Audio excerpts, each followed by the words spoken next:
जब अत्याचार बढ़ते हैं तो भगवान अवतार लेते हैं। कंस के अत्याचारों से धरती कांप गई थी। चारों ओर त्राही त्राही मची थी। धर्म और समाज की मर्यादा बनाए रखने के लिए भगवान ने अवतार लिया। बंदी गृह में बंद देवकी और वासुदेव 7 शिशुओं को कंस के जुल्मों की भेंट चढ़ा चुके थे। देवकी 8वें शिशु को जन्म देने से पहले चिंतातुर थी। कौन जानता था कि कंस का प्राणनाशक अब देवकी के पेट से जन्म लेगा। रात के 12 बजे कैद में बंद देवकी की उस काली कोठरी में रोशनी चमकी। देवकी ने पुत्र को जन्म दिया। सूर्य चांद भी उसकी रोशनी के आगे फीके पड़ गए। आंखों में बिजली सी चमक, श्याम वर्ण, होठ लाल लाल, छोटे छोटे हाथ पांव, सब अंग देखते ही बनते थे। पुत्र जन्म पर प्रकृति का कण कण मानो स्वागत के लिए आया हो। चांदनी रात में मानो चांद शिशु को चूमने आया हो। पैदा होता बालक रोता है, परंतु यह बालक रोया नहीं। वसुदेव और देवकी प्यार से मुंह चूम रहे थे। दोनों बहुत प्रसन्न थे। बालक ने जन्म जो लिया था। अचानक देवकी ने वसुदेव को देखा। वसुदेव का चेहरा एकदम पीला पड़ गया। देवकी भी सहम गई थी। इस बालक को कैसे बचाया जाए, दोनों चिंता में मग्न थे। इधर बालक हंस रहा था, मानो माँ बाप की चिंता को समझ रहा हो। ऐसा प्रतीत होता था कि बालक के होंठ हिलते हुए कह रहे थे, कंस का डर लगता है तो मुझे गोकुल में बाबा नंद के घर ले चलो। देवकी तथा वासुदेव सहमत हो गए। वसुदेव ने टोकरी में डालकर जेल से चले। जेल के दरवाजे अपने आप खुल गए। देवकी अपनी आंखों का पानी पोंछने लगी। पहरेदार भी ना जागे। वसुदेव किसी दैवी शक्ति से खींचे चले जा रहे थे। इधर गोकुल का मुखिया नंद वासुदेव का परम मित्र था। अपने दिल के टुकड़े को नंद के हवाले करने जा रहे वसुदेव यमुना में आई बाढ़ को देखकर घबरा गए, परंतु यमुना का पानी उछला, मानो ऐसे लगा जैसे कि उसने कृष्ण के चरण को छुआ हो, और शांत हो गया। नंद के पास पहुंचकर वसुदेव ने प्रणाम किया। नंद ने प्यार से कृष्ण को उठा लिया। यशोदा अंतःपुर में बालिका को लिए सो रही थी। धीरे से बालक को यशोदा की गोद में सुलाकर बालिका को उठाकर वसुदेव की टोकरी में रख दिया। दोनों मित्रों की प्यार भरी नजरों ने एक दूसरे को देखा। वसुदेव मथुरा की राह पर चल पड़े। वसुदेव ने देवकी की गोद में बच्ची को सुलाया तो बच्ची रोने लगी। रोने की आवाज से पहरेदार हड़बड़ा उठे। इतने में कंस आ पहुंचा। देवकी के हाथ से बच्ची को छीन लिया। कंस ने बालिका को देखा और स्तब्ध रह गया। यह क्या? बालिका? बालक कहाँ होगा? 8वां बच्चा और फिर बालिका? नहीं नहीं, यह मेरे साथ धोखा है। क्रोध में आकर बालिका को दीवार पर दे मारा। बालिका एक रोशनी बनकर आकाश पर उड़ गई। चारों ओर सन्नाटा था। रोशनी के दूर जाते आवाज आई, कंस, तेरे प्राणों को लेने वाला 8वां बालक कृष्ण पैदा हो चुका है। मैं तो उसी की बहन तुझे रोशनी के रूप में चेतावनी देने आई थी। कृष्ण जन्म पर कंस कोई प्रतिक्रिया न कर सका। हाँ, देवकी और वसुदेव को कैद से मुक्त किया और क्षमा मांगी। एक अध्यादेश जारी करके कंस ने घर घर में अधिकारी भेजे और नवजात शिशु उनसे मरवाए गए। जनता नृशंस हत्या से परेशान थी। कंस अपने हत्यारे को ढूंढ निकालने में असफल रहा। प्रतिदिन परेशानी बढ़ती रही। मथुरा में कंस के अत्याचार तो गोकुल में खुशियां। बाबा नंद के घर पुत्र जन्म की खबर पा जनता खुशी के मारे बलियों उछलने लगी। शहनाइयाँ, बधाइयाँ, ढोल ढमाके, गोप गोपियों में आनंद की लहर थी। वे उपहार लिए नाचते गाते नंद के घर की ओर चल पड़े।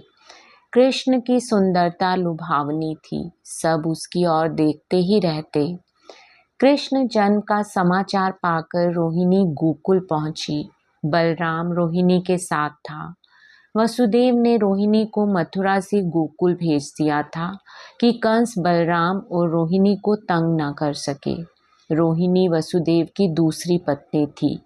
कृष्ण जन्म पर गोकुल और नंद राजा के घर मानो इंद्रवन बन गया हो।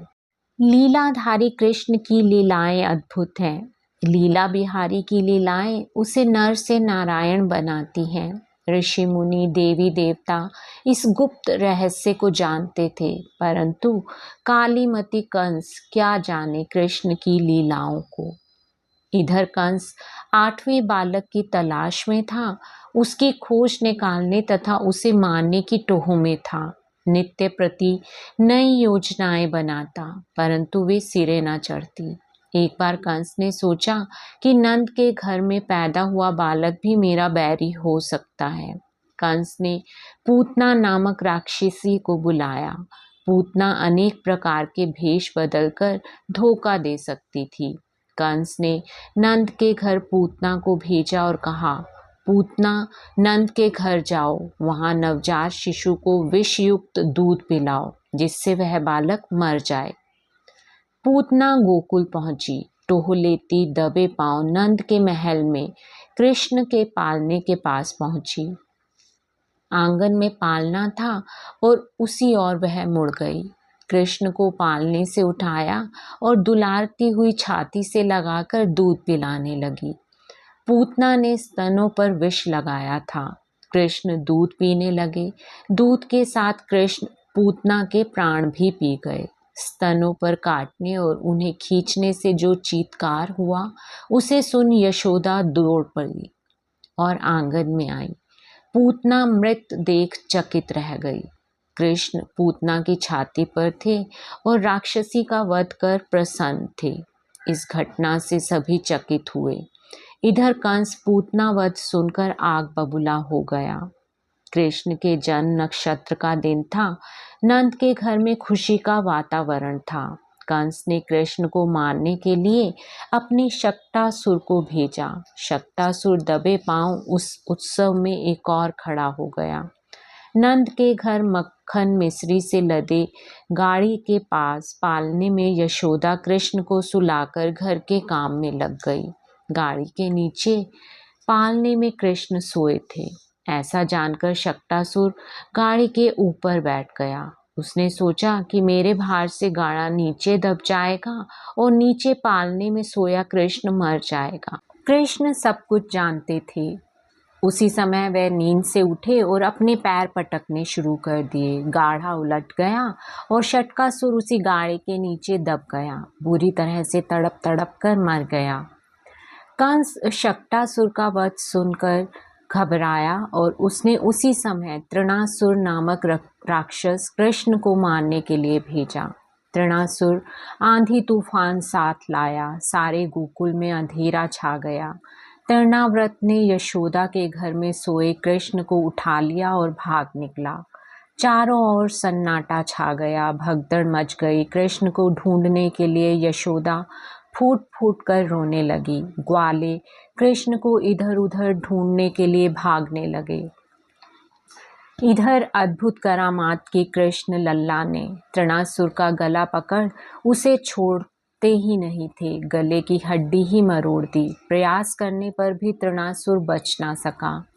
भागते आए ग्वालों ने देखा कि तृणासुर मरा पड़ा है और कृष्ण उसकी छाती पर बैठे हैं। ग्वाले प्रसन्न थे। यशोदा की चिंता दूर हुई। दिन बीतने पर कृष्ण कुछ बड़े हुए। वे अब घर से बाहर मित्र मंडली में जाने लगे। अपने मित्र ग्वालों के साथ उन्होंने अनेक लीलाएं की। यशोदा गृह कार्य में व्यस्त रहती और ग्वाले एक कदम के पेड़ के नीचे इकट्ठे होते और माखन मिश्री खाने और चुराने की योजना बनाते। एक बार एक गोपी का खाली घर देखकर उसमें घुस गए। छिक्के पर रखी मक्खन की मटकी ऊंची थी। कृष्ण का हाथ वहां तक ना जा सका।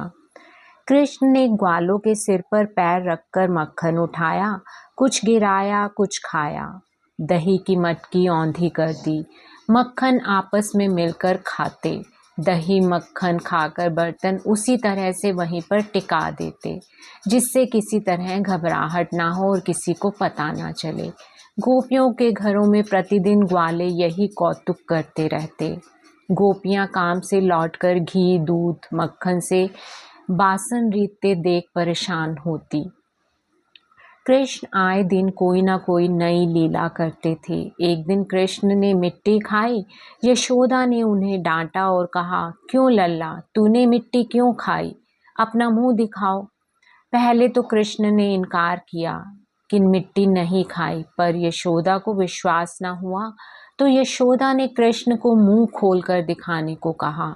कृष्ण ने मुंह खोला तो माँ को मुंह में सारा विश्व दिखाई दिया। मुंह में विराट दर्शन कर यशोदा चकित थी कि कृष्ण साधारण बालक नहीं, यह तो कोई अवतारी महापुरुष है। एक बार कृष्ण जी ने घर में दूध की मटकी फोड़ दी तो परेशान होकर यशोदा ने कृष्ण को ओखली से बांध दिया।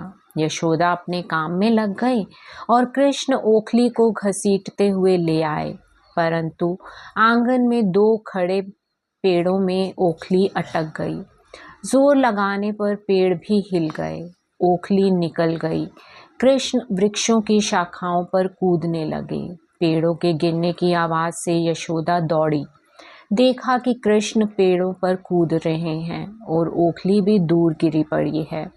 गोपियां भी इस करामाती लीला से चकित थे। कृष्ण ग्वालों के मुखिया थे और वो जो लीला रचते ग्वाले उनका साथ देते। अब कृष्ण गोकुल से वृंदावन को अपने ग्वालों के साथ चल दिए। यशोदा अपने बेटों की इच्छा के अनुसार गाड़ी में घर का साथ सामान लाद कर साथ चल दी। तब बलराम और रोहिणी भी साथ थे। गोकुल सूना पड़ गया। गोपियां और गोएं व्याकुल थी कृष्ण के वियोग में। इधर वृंदावन यमुना के किनारे हरी भरी वादियों के बीच बसी हुई नगरी है। हरी भूमि, गोवर्धन पर्वत की ओट, मनोरम दृश्य हैं प्रकृति के। वहीं पर गोकुल जैसा गांव बनाकर गोपवृंद के साथ कृष्ण, यशोदा, बलराम, रोहिणी रहने लगे। कृष्ण वृंदावन की गलियों में बंसी बजाते, गोपियां कामकाज छोड़कर बंसी की धुन के पीछे हो लेती। ग्वाल बाल मिलकर गाय चराते, कृष्ण की बंसी का आनंद लेते और मौज से समय बिता रहे थे सब। एक बार एक राधा गोपी कृष्ण की बंसी पर मोहित हो गई। कृष्ण के पास वृक्ष के नीचे बैठ बंसी की धुन सुनने लगी। सभी गोपियों में राधा अधिक दीवानी थी कृष्ण की बंसी की। कृष्ण राधा की दीवानी हुई जान उसे और नजदीक से देखा। कृष्ण ने उसे अपनी प्रेमिका के रूप में स्वीकार किया।